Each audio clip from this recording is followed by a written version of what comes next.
সম্মানিত হাজিরিন, এখন যে মাসটি চলছে মাসটি হলো শাবান মাস। কোন মাস? শাবান মাস।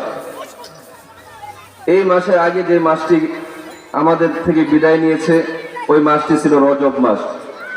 রজব মাস হলো ইসলামী পঞ্জিকার সপ্তম মাস, আর শাবান মাস হলো ইসলামী পঞ্জিকার অষ্টম নম্বর মাস, রমজানের আগের মাস। এই মাস সম্পর্কে রাসূল কারীম সাল্লাল্লাহু আলাইহি ওয়াসাল্লাম বলেছেন যে শাবান মাসে রহমত, বরকত এবং প্রভূত কল্যাণ বর্ষিত হয়। রহমত, বরকত এবং প্রভূত কল্যাণ কি হয়? বর্ষিত হয়। রাসূল বলেন, ইন্নামা সুম্মিয়া শাবানু লিআন্নাহু ইয়ানশাইবু লিরমাদানা ফীহি খায়রুন কাসীরুন। শাবান মাসে রমজানের কারণে, রমজানের সম্পৃক্ততার কারণে, সম্পর্কের কারণে, রমজানের আগের মাস হওয়ার কারণে আল্লাহ সুবহানাহু ওয়া তাআলা এই মাসের ভিতরে বরকত রেখেছেন। কি রেখেছেন? বরকত রেখেছেন। ইয়ানশাইবু লিরমাদানা ফীহি খায়রুন কাসীর, প্রভূত কল্যাণ বর্ষিত হয়। কোন মাসে? শাবান মাসে। ওয়া ইন্নামা সুম্মিয়া রমাদানু লিআন্নাহু ইয়ারমিদুদ যুনুব। আর রমজান মাস হলো এমন মাস, রমজান মাসের নাম রমজান এজন্য রাখা হয়েছে, রমজান মাসের মহিমান্বিত মাসে বান্দা বান্দি ইবাদত করার কারণে তাদের গুনাহগুলো রমজান মুছে দেয়। তাদের গুনাহগুলো রমজান কি দেয়? মুছে দেয়। হযরত আব্দুল কাদের জিলানী রাহমাতুল্লাহ আলাইহি বলেন যে শাবান লিখতে 5টা অক্ষর, শিন আইন বা আলিফ নুন শাবান। এই 5টা অক্ষর বা হরফ দ্বারা 5টা শব্দ উদ্দেশ্য। 1 নম্বর শব্দ হলো শিন দ্বারা উদ্দেশ্য হলো শারফুন, শারফুন শব্দের অর্থ হলো সম্মান। আইন দ্বারা উদ্দেশ্য হলো উলুগুন, উলুগুন শব্দের অর্থ হলো সমৃদ্ধি। এরপরে দ্বিতীয় অক্ষরটা হলো বা, বা দ্বারা উদ্দেশ্য হলো বীরুন, বীরুন অর্থ পূর্ণ। এরপরে আলিফ অক্ষর দ্বারা উদ্দেশ্য হলো উলফত, উলফত শব্দের অর্থ হলো ভালোবাসা। এরপরে নুন, নূর অক্ষর দ্বারা উদ্দেশ্য হলো নূর। হযরত আব্দুল কাদের জিলানী রাহমাতুল্লাহ আলাইহি হাদিস এবং সুন্নাহকে সামনে রেখে বলেন, কেউ যদি শাবান মাসে গুরুত্ব দিয়ে ইবাদত করে, নফল ইবাদত করে, জিকির আজকার করে, তাসবিহ তাহলিল বেশি পাঠ করে, আমলে গুরুত্ব দেয়, তাহলে আল্লাহ সুবহানাহু ওয়া তাআলা শাবান মাসের বরকতে তাকে 5টা পুরস্কার দান করবেন। সম্মান, সমৃদ্ধি, বরকত, ইবাদতের নূর এবং আল্লাহর ভালোবাসা দান করবেন।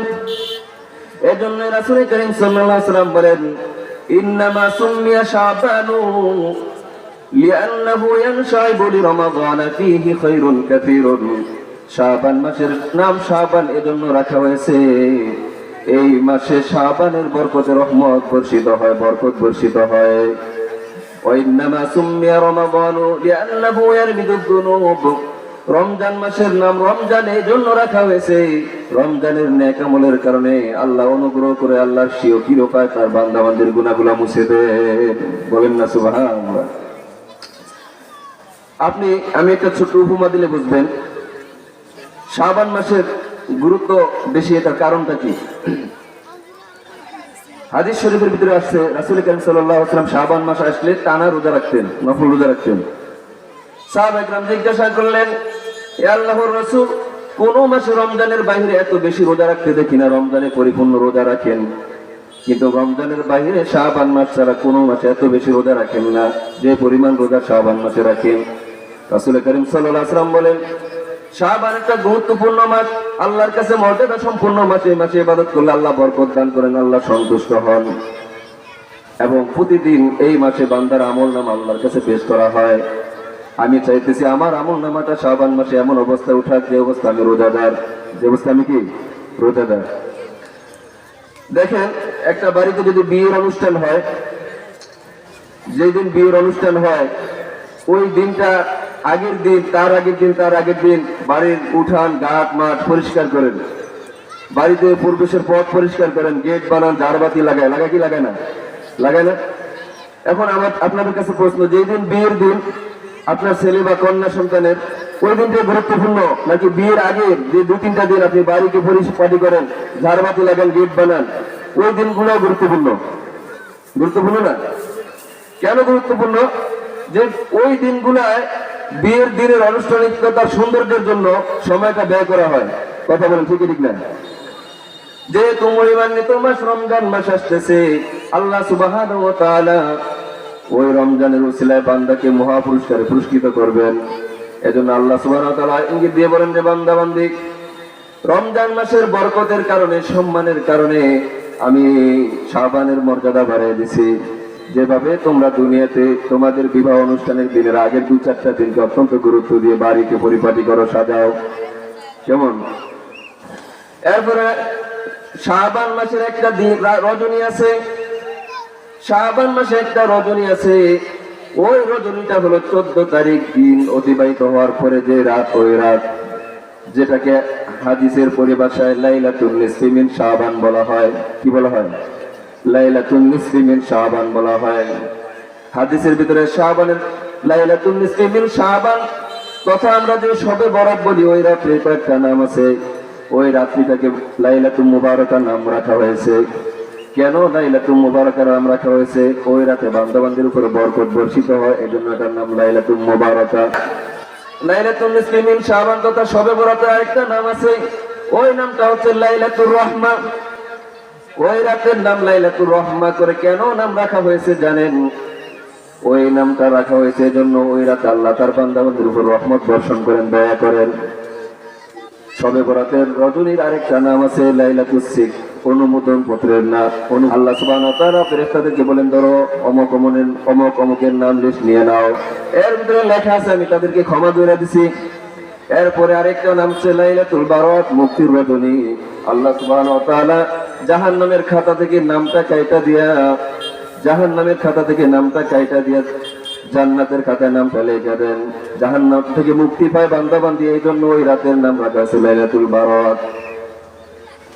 এরপরে হাদিসের ভিতরে আছে রাসূল কারীম সাল্লাল্লাহু আলাইহি ওয়াসাল্লাম বলেন, ইযা কানাত লাইলাতুন নিসফি মিন শাবান, 14 তারিখ দিবাগত রাত্রি যখন ওই রাতটা তোমরা পাও, ফাকুমু লাইলা, ওই রাতে তোমরা নফল ইবাদত করো, সুমু লাইলাহা, এবং পরের দিন রোজা রাখো। ফাইন্নাল্লাহা তাআলা ইয়ানজিলু ফিহা, কেন আল্লাহ সুবহানাহু ওয়া তাআলা ওই রাত্রিতে সপ্তম আকাশ থেকে নেমে দুনিয়ার আকাশে আসে। আলা মিন মুস্তাগফিরিন ফাগফির লাহু, ফায়াকুলু আনা মিন মুস্তাগফিরিন ফাগফির লাহু। হাদিস শরীফের ভিতরে এসেছে আল্লাহ সুবহানাহু ওয়া তাআলা বান্দাবান্দির নাম নিয়ে বলেন, বান্দাবান্দিরে তোমরা কে কি গুনাহ করছো, গুনাহর কথা স্মরণ করে আমার কাছে ক্ষমা চাও, আমি মাফ করে দেব। আলা মিন মুস্তারজিকিন ফারযুকুহু, কার রিজিকের সমস্যা আছে আমার কাছে চাও, আমি তোমার রিজিকের ব্যবস্থা করে দেব। আলা মুবতালান ফাওয়াফিহি, এই রজনীতে কি অসুস্থ বিপদগ্রস্ত আমার কাছে বলো, আমার কাছে কাকুতি মিনতি করো, রোনাদারি করো, চোখের পানি ছেড়ে দাও, আমি আল্লাহ সুবহানাহু ওয়া তাআলা তোমাকে রোগ মুক্তি দান করব।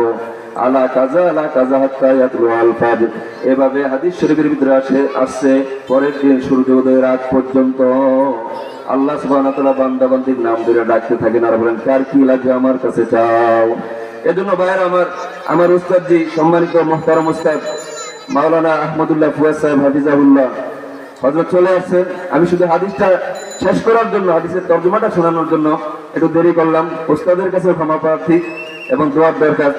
আল্লাহ সুবহানাহু ওয়া তাআলা এই মহিমান্বিত রজনীটা হলো আগামী মঙ্গলবার দিবাগত রাত্রি।